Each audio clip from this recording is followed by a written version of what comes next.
Whenever you're ready. Everybody ready? No, I'm not ready. In his essay, Telling Americans to Vote or Else, William A. Galston writes, and it would ease the intense partisan polarization that weakens our capacity for self-government and public trust in our governing institutions. Proposition is proud to propose the motion, compulsory voting is necessary for a unified government.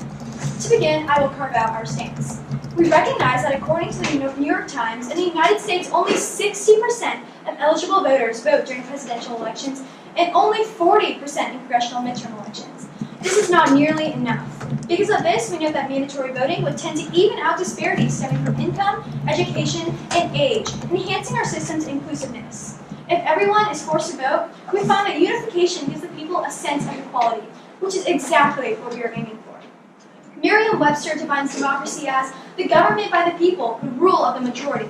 But if roughly only half of the people are voting and being represented, how is this truly a democracy? Next, our model. In our world, eligible citizens, those 18 years old or above, of the United States are required to vote during presidential and midterm elections. This law will be reinforced with small fines for ignorance, along with permissible reasons, including illness and foreign travel. Those who are unable will be provided with financial aid.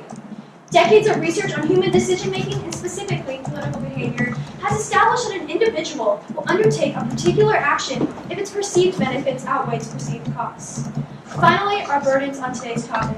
Opposition must prove that not voting will create a brighter future for America.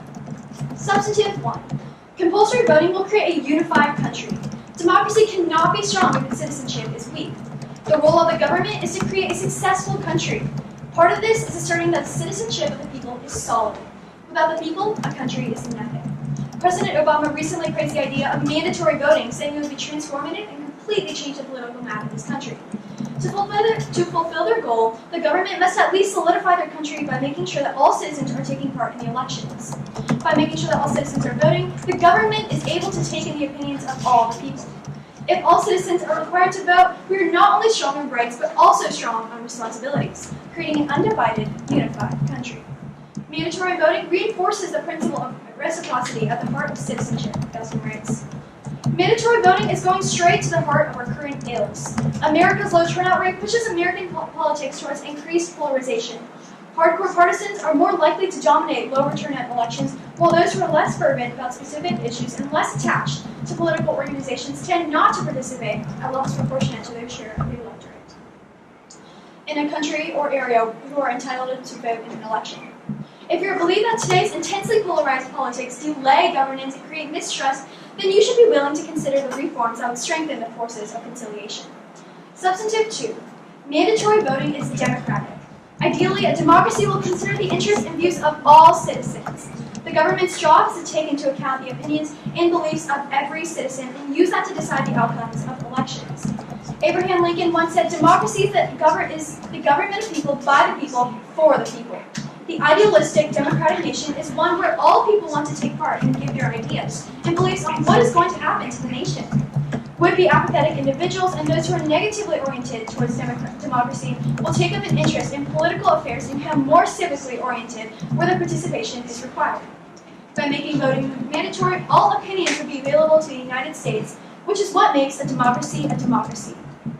The idea of compulsory voting is that it conveys the idea that each person's voice is expected and valued. Emily Chapman, an assistant professor of political science at Stanford's School of Humanities and Sciences, says, having every citizen's voice matters because it results in high levels of trust in government. Australia, for example, had excellent results when making voting compulsory. Alarmed by decline in voter turnout to less than 50% in 1922, Australia opted mandatory voting in 1924, backed by small fines. The law established permissible reasons for not voting, like illness and foreign travel, and allow citizens to face fines for not voting to defend themselves. In the 1925 election, the first held under the new law, turnout soared to 91%. In recent elections, it has hovered around 95%. Now, some may say that voting violates civil rights. Voting is more than a right. It's a responsibility, and true democracy needs to hear from all citizens. That is why our proposition proudly presents compulsory voting. Judge, vote for hope. Thank you. Who's that for? I thank the first proposition speaker and welcome. That was 5 minutes. I welcome the second proposition. You all should be also timing. You all should be the first opposition. I'm sorry. You all should be timing yourselves and the other speakers, and also remember POIs. Like even if I don't like slap the table or anything, you should remember that.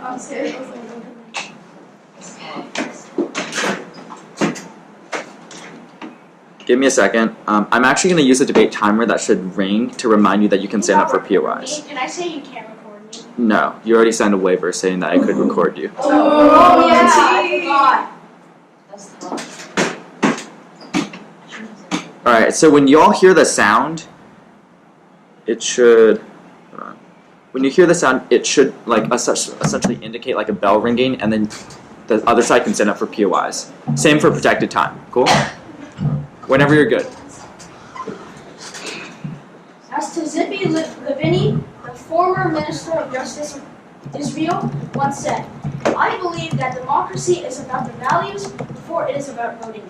These values must be nurtured within society and integrated into the electoral process itself. It is because the opposition believes that while voting is a good way to participate in a democracy, it should not be forced upon the people. We're proud to present today's motion. Voting should not be compulsory." In this speech, I will first be giving a few points on framing, then I will state my first two sub-arguments, then I will attack the opponents. First off, our stance. We, Team Opposition, believe that voting should not be mandatory because it does not give a truly accurate picture of the whole population and will only serve to confuse the political landscape of the area. Given that the average person is dreadfully ignorant of politics, we recognize that it will not be better, and in fact, it will actually be worse. Second, the burdens of this debate. The proposition must prove that everyone will somehow vote honestly and accurately, despite the fact that most people are misinformed about politics and the political system.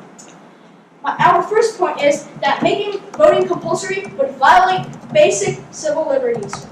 It is the government and the politicians' duty to serve the people, not the other way around. Forcing people to vote violates basic civil liberties like freedom of speech and is against what democracy stands for, which is providing all its citizens and many civil liberties and freedoms that would not get in non-democratic governments. There are people who don't want to express their opinion, and compulsory voting would be basically forcing those people to vote, and by doing so, infringing on the right to be apolitical and to not to vote.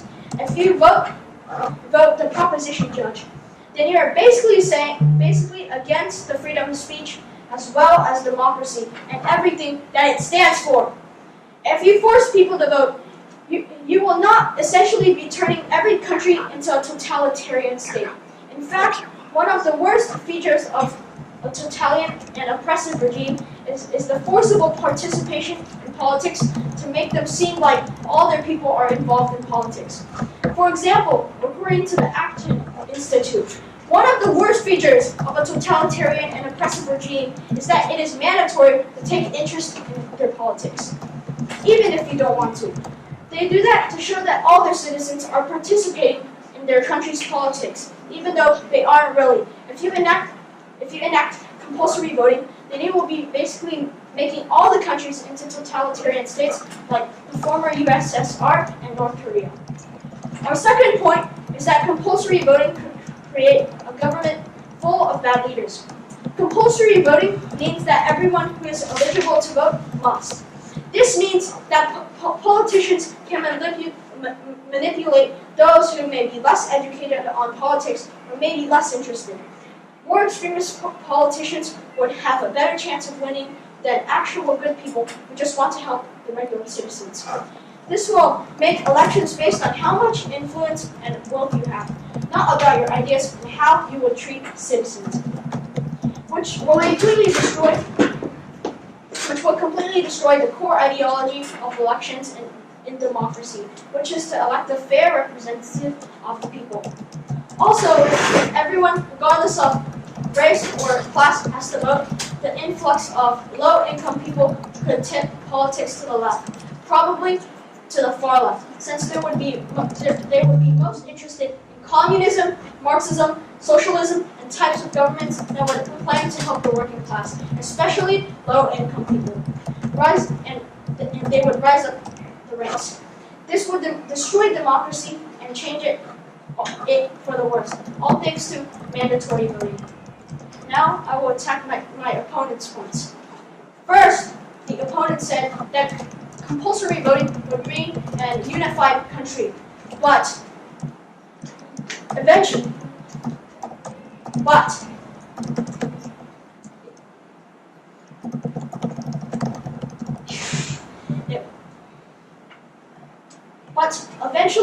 people will lose interest in actually voting, which is our third substantive, and our opposition too will talk about it more.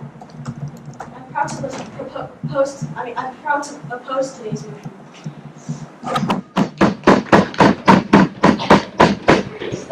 I got scared.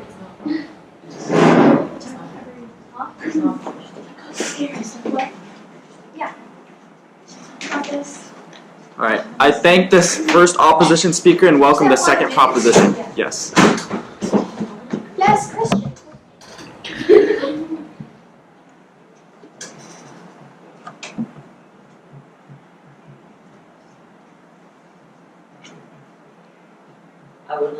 I would like to propose the voting should be compulsory. In his essay, William A. Glaston writes, it would ease the intense partisan polarization that weakens our capacity for self-government and public trust in our governing institutions. The proposition is proud to propose the motion. Compulsory voting is necessary for a unified government and country. Voting in the U.S. generally has a very low turnout, and this is where critical differences can be made on the political scene. Compulsory voting would have enormous benefits both for politicians and the voters, and a country needs to interact with its people in order to have any chance of being successful. If a politician were to be elected by a small group of local people, then many people that suffer from a lack of experience would not be able to express their opinions properly, or they just might not want to. In Australia, for example, 95% of people vote as opposed to the U.S. My motto: many places have made it a tradition to vote, and they make the day very, very critical, and people have it ingrained in their culture that voting is a big part of their responsibilities. First, I will extend my partner's parts. For my substantive, number one, I believe that if a detrimental decision is passed, for example, and people did not vote, then the blame will constantly shift between the government and the people, and the country will not know who to blame. There will be more distrust, and that communication could tear a country at its seams. Political polarization would decrease if you had compulsory voting, because more people would lead to more diversity in campaigns and people in power. So the people of America would be more connected to a political community, and the exchange of ideas could lead to more people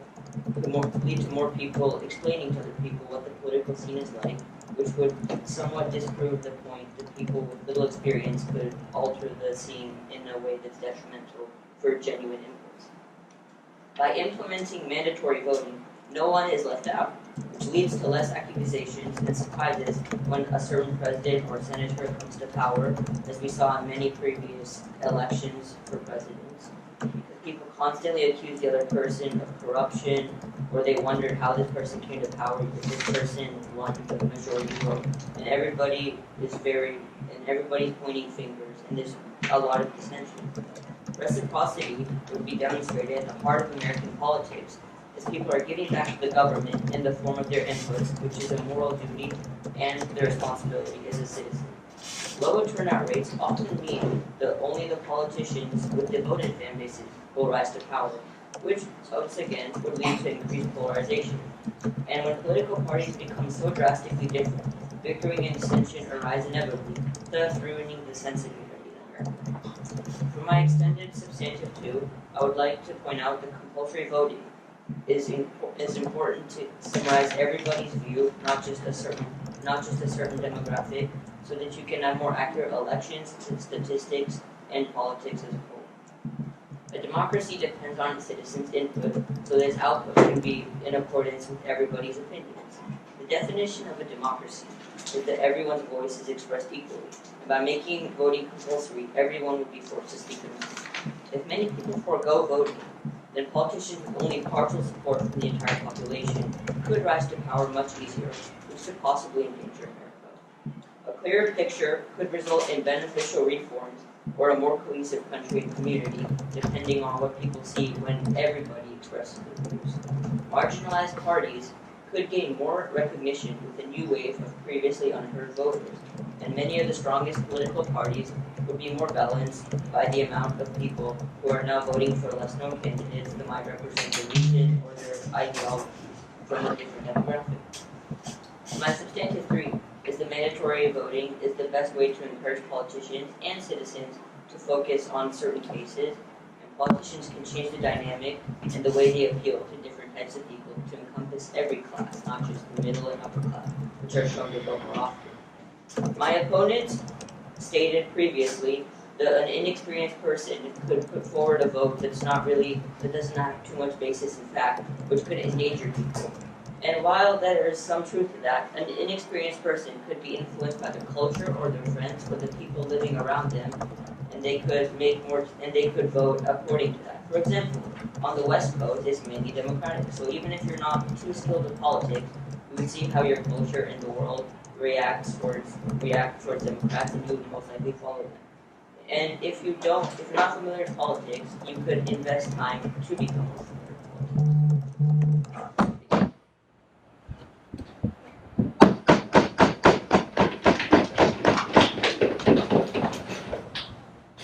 I thank the second proposition speaker and welcome the second opposition. Hear, hear.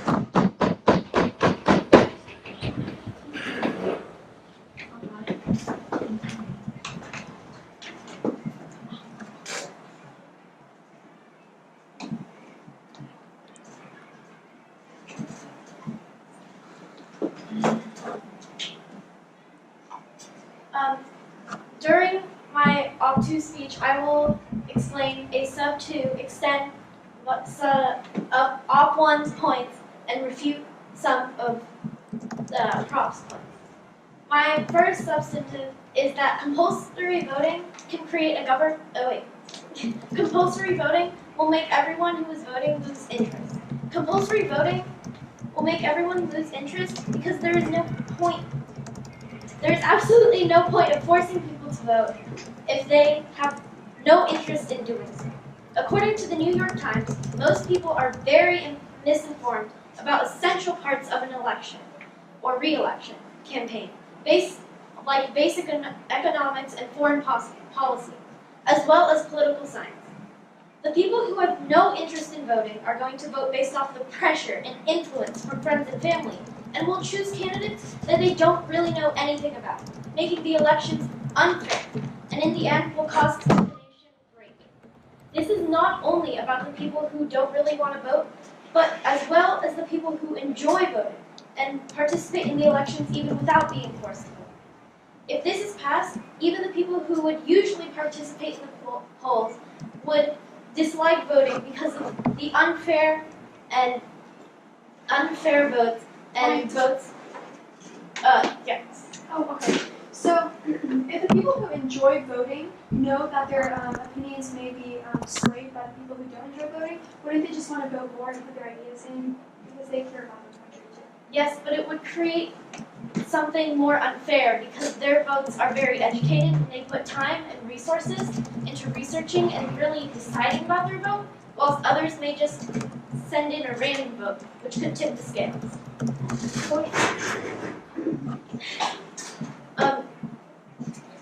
In essence, you're depriving citizens of the responsibility to vote and making it more as a mandatory task that comes around every year.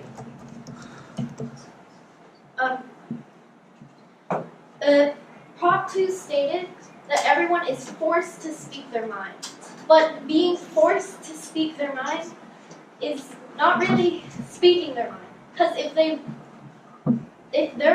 if what they say is that they do not support this voting, then forcing them to speak their mind is not compulsory voting, and it's not. If a person is not very educated about politics, knows that they must vote, wouldn't it make more sense that they take the time and they learn to vote, which would be a likely outcome for many people? Yes, but some people still either may not have the time, may not have the resources, or may just are lazy and may not want to educate themselves and might as well just put something random on the ballot and be done with it without getting a fine.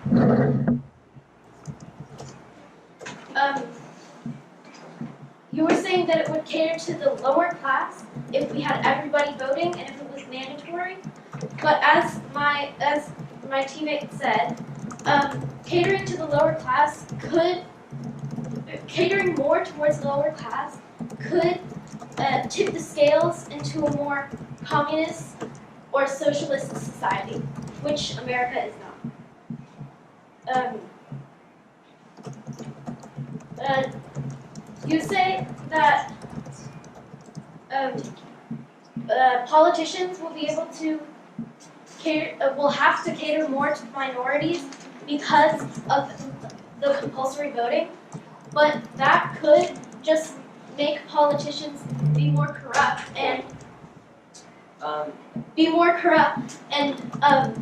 manipulate or take advantage of the minorities that think they are getting an advantage by voting for this politician.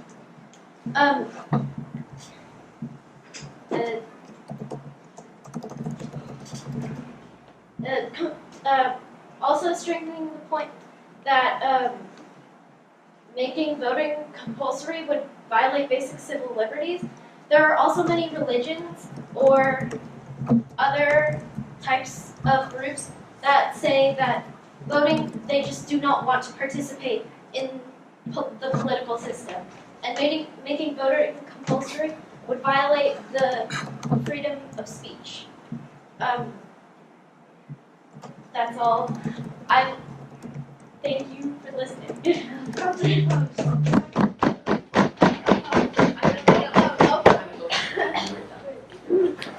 I thank the second opposition speaker and welcome the the opposition rebuttal.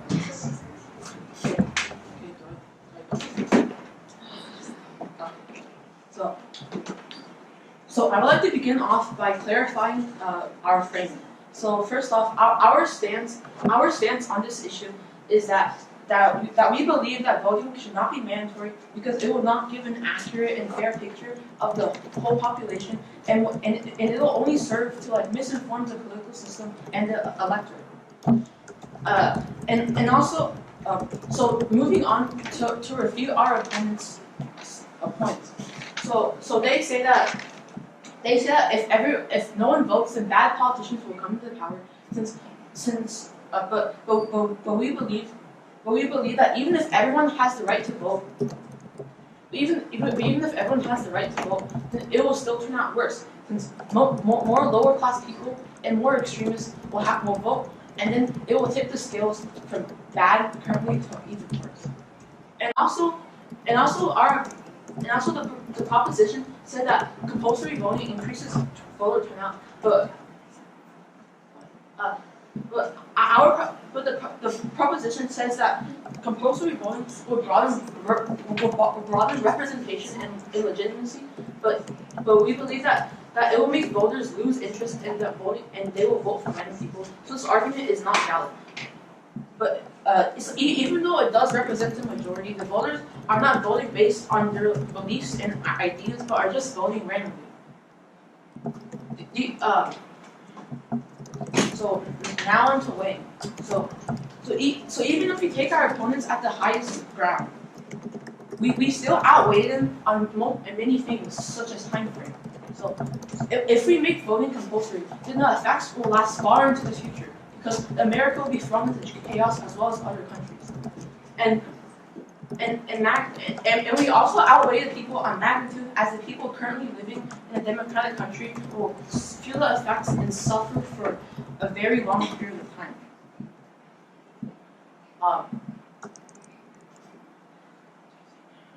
Okay, Judge,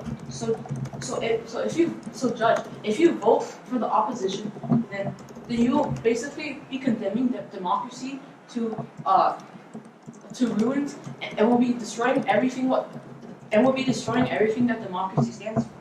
Also, you will be you'll be ruining elections and removing them of what the core value of elections are, for a fair representation of everyone in their area or country. So we believe that making voting compulsory will do more harm than good, and will further seek to ruin our world and further worsen the political system that we have today. So Judge, please. So we are proud to oppose today's motion that voting should be compulsory.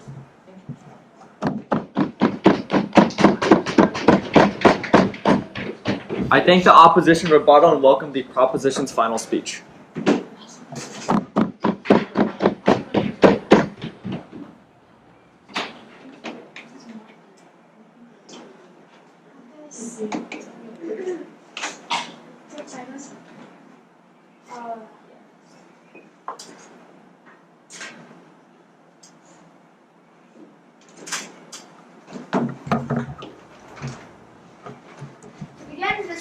I just want to start by looking at both worlds that we've established. In the opposition's world, it's already our reality, and it's not going so well. Our government is molded to benefit the upper class, giving them deduction taxes and whatnot in order to get votes. On the other hand, in our world, the government will be forced to focus on bigger issues that affect everyone, outweighing the opposition on magnitude. This leads me to one of the core questions. Who has a more positive impact on the country in the future?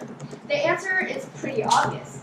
Making voting compulsory will give a voice to everyone. I'll be responding to some of their arguments from the past speeches. In their first speech, they assumed that because making everyone vote will cause misinformed people to vote too, it will make the voting and political system worse. However, isn't it makes more sense that because people are misinformed and they have to vote, they will go online and make themselves more informed. In addition, the percentages of ballots that are random, misinformed, or intentionally spoiled is at a mere 2 to 3%, which cannot do much to sway an election. In addition, they mentioned that people may be, lower classes may be manipulated by the government. But isn't the government already manipulating wealthy classes too in the upper class? Okay. Yes, okay, because we are making compulsory voting, that's the voting compulsory. Okay.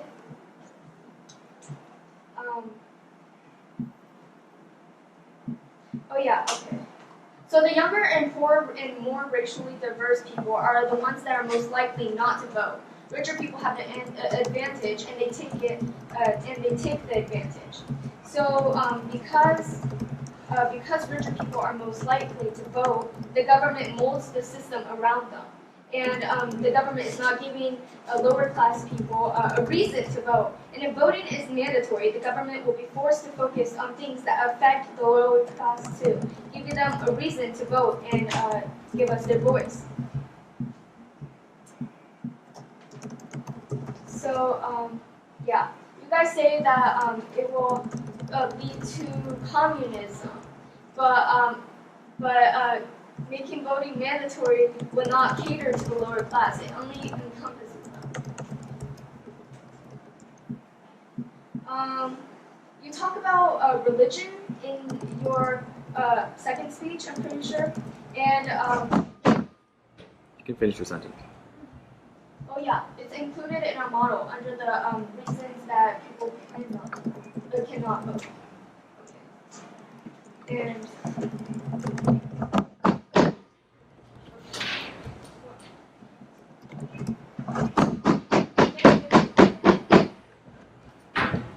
Y'all can also do the good speech here, good debate. All right, cross the aisle, shake hands. oh yeah. We lost. I don't feel like moving. I feel like dying. Let's do air shake. Air high five. Okay, so I'm gonna give y'all some quick feedback for the next 15 minutes or so, and then we're gonna move on to round 2. Before that, I will announce the decision. It is on a very close debate. I think both sides did a very good job, especially just in terms of extending analysis, explaining their arguments.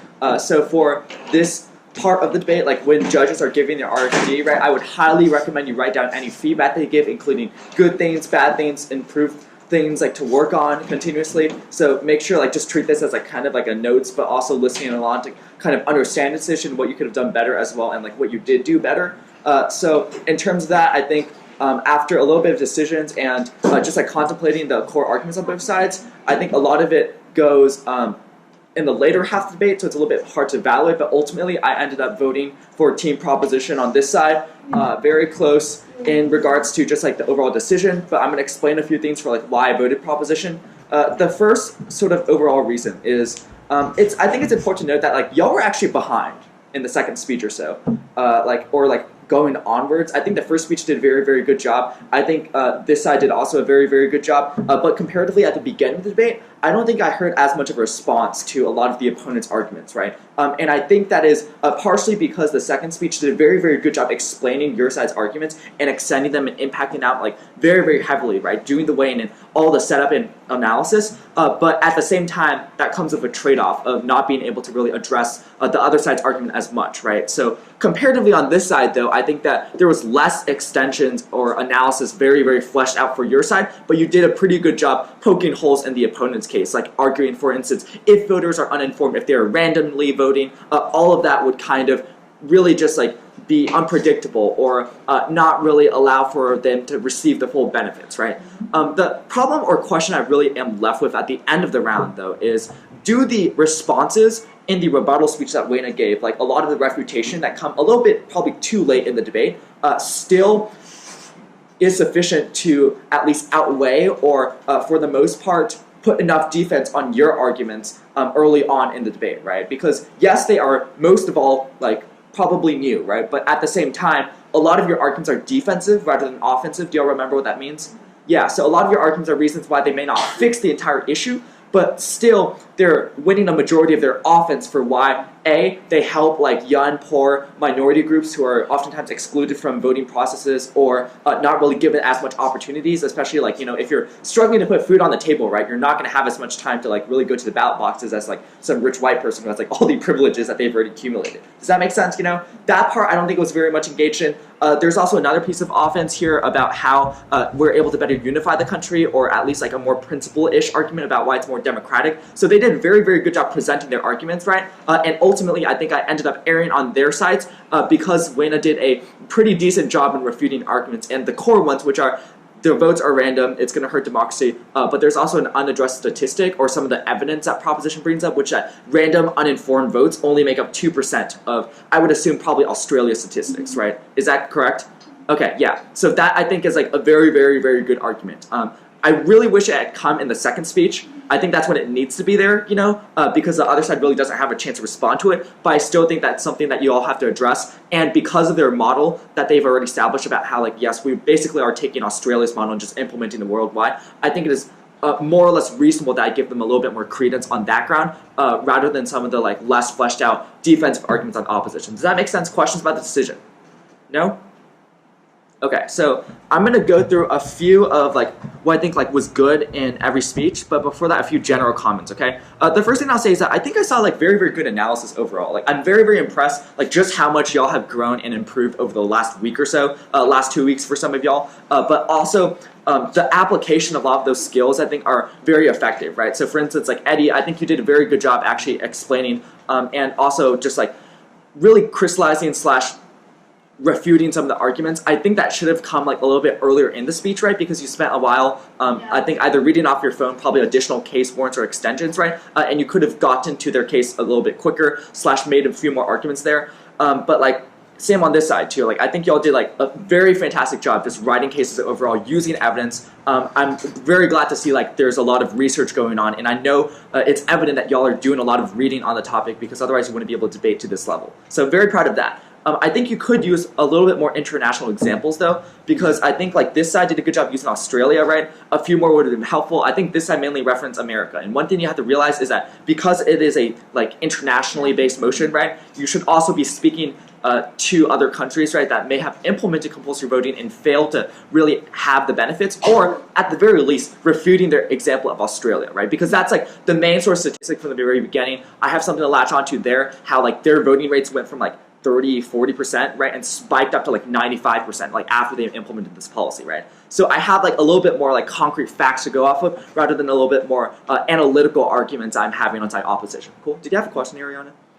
Yeah, so should the refuting and opposition one, should I go before or after your own case? I like to do it like before your own case. So like the way that I structure my opposition ones is like introduction, any framing, definitional stuff, like top level things like burdens. If you want to contest that on their case, that's okay too.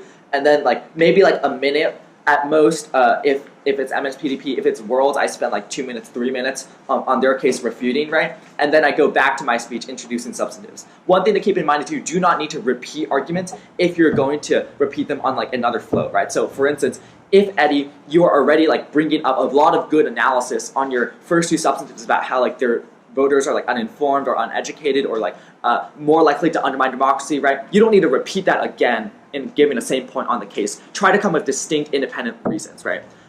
In general, I would also say like the second thing, just like speeches I think are a little bit inconsistent like throughout, right? So this is something that I think you could all work on, and it just really is like a team cohesion thing, and I get y'all haven't like really worked together for that long, you know, or like had as much time in class to like work together, but just make sure that like whatever you're going for, right, like the arguments are consistent, and you also understand like what your overall game plan is, right? So before the debate, you should be like trying to ask and discover with your team, right? Like, okay, if things go wrong, what are we going to do? If things go right, like what are the best arguments that we can go for, and what is our backup plan, essentially, right? But really, you should just have in mind, okay, we know we're going to go for this substantive, we know we're going to make this response, we know that's going to be consistent, and it just makes your team look a lot more consistent. Cool? So one example I give is like proposition. I think your first speech is like more like democracy is good, principles, like we have to have like a unified country. The second speech shifts more into communication and like other like sort of like people in the campaign means more diversity, so there's a little bit more of that, which I think is very, very good. Probably like in your third sub too, there's a little bit of moral duty as a citizen, which goes into second subs, but like for the most part, I'm not really seeing like the sort of recycling of rhetoric that indicates to me that you're extending another argument or building on it. Does that make sense? Same with the third speaker too. Weina, I think you do a very good job refuting arguments, right? But in terms of carrying your points onwards in the debate, I think your first two speakers definitely did like a little bit more work for you, so you didn't have to do as much of that, but I would still have appreciated a little bit more analysis there. Cool? The last thing I'll say is just like, I think there's also some arguments that are just coming up too late in the round. So evidently on proposition side, I've already talked about this, but also for the opposition, right?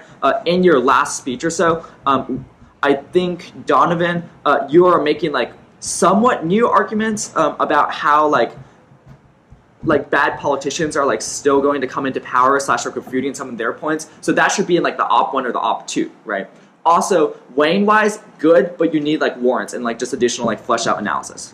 Okay, very quickly, just gonna go speech by speech. Not gonna say that much for each one, but just like I want to give you all some individual feedback real quick. Prop 1, fantastic case. I think you had like very good rhetorical power. You did a nice job looking up, and your tone variation was very, very good. You can project a little bit more, I think, but for the most part, I think actually that the first speaker position is like probably like for your side more suitable for Christian than for you. Yeah. Because like you do a very, very good job, like just in terms of rhetoric and power. I also know you've like done extemp for like 3 years, or like some sort of like speech format, right? So like I was actually kind of surprised that you were in the second speaking position rather than like the first one, because I know you do a very good job like just presenting and delivery in terms of the argument, right? And I actually think that that like also like falling into your speech, Christian, you had like very, very like good speaking and like very powerful like rhetoric, and also just like very good like composed presentation, right? But at the same time, there's less of the debate side, right? There's less like of the refutation and like of the extensions, because like you don't need to like rehash your entire speech, right? Like the point is not like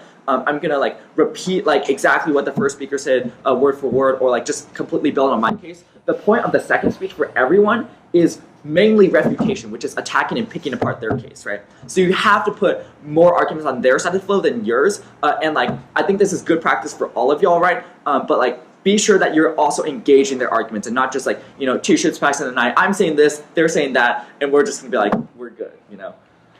Same thing with the first opposition. Like I think you also had good explanations, right? But you're a little bit light on impacting in terms of like how the case is written. You need like more explanations, like why is socialism and communism bad? Like why is the end of democracy bad, right? I think these are assumed things that a lot of Western-centric values are being imposed, right? Rather than like, you know, like if you're like a Chinese team, right, from like Team China, like obviously like that's not such a bad thing. So like you kind of have to like reevaluate. If it is an international format, we have to be considering things from an international perspective. Cool. Last thing is like I think you also just need more like reasons why like the second substantive is like bad slash like more offense, you know, on the page. So that just comes with like more practice and more refutation on their part. Second opposition speaker, very, very good refutation and just like generating points and arguments, I think, overall. I think that like in terms of like the speech, it was very, very balanced and like you had like a good sort of overall like signposting and like a more refutation line by line. But one thing I would actually advise is like just a little bit more like persuasion and like rhetorical appeal. Like so generally in your introduction, right, like you would not start with I'm gonna do this and then this and then this, right? Like the signposting comes after you've said something that like makes an impact, gets the judge interested, right? And is both a hook but also an explanation of like why your side is the more persuasive and emotional appealing side. Does that make sense? So rhetorical power, good. Couple that with like what you already have, which is a lot of the refutation technical skills. So that's looking good, but you can make it a little bit more powerful. Also, you just need to be more offensive, right? I think overall, I just need to see a lot more POIs from both sides. Like I know I'm not like stopping the table every now and then, but you should be watching the time, and after a minute, you should be like, your whole team should be like standing up, right? Even with that, right? Like if you're responding to a PI, you can't just be like if Christian asks a question or Ariana asks a question, like, do you think like this would happen? And you'd be like, yeah. And then it's just like I'm not really sure like how credible that makes her case, right? Even if you're giving a response to it afterwards, like you might as well just be like, no, that's like not what we think is will happen, and then say like your response, which was actually good. Like you gave a response about how like these ballots are gonna be like random or like randomized voting, like all that kind of stuff, you know, which I think is effective, but you like want to frame it in a more like persuasive way. Does that make sense? Also, for everyone, like don't read off your phones. In real rounds, you should not be like reading off laptops or phones for the most part. Even with like in public forum, even like most of the time, like judges would prefer that you're not like staring at a laptop or an electronic device. Worlds and MSPDP especially, like print out all your cases. For most of like LD and policy, like laptops are fine, but you still want to be like making like eye contact and persuasive gestures with the judge. Cool. I think I already covered like some of the rebuttal speeches. Prop rebuttal, very, very good refutation. Again, wish it came earlier, but I think you actually need a little bit more weighing and just like overall like comparison. Yeah, but like just watch your time allocation. I think overall you did a very good job and you know like exactly what to say for the most part. Opposition rebuttal, I think like you had good structure and good attempts at weighing, but I just am missing warrants. Like I don't know why it outweighs on time frame. I don't know why it has like a longer duration. I don't really know like what the reasons are behind like the substantives, right? So you have to be clear that you're like not just saying things, like saying that they're gonna make them worse, but like also like extending things. Does that make sense, Donovan? Okay, cool. Any questions overall? Okay. Sounds good.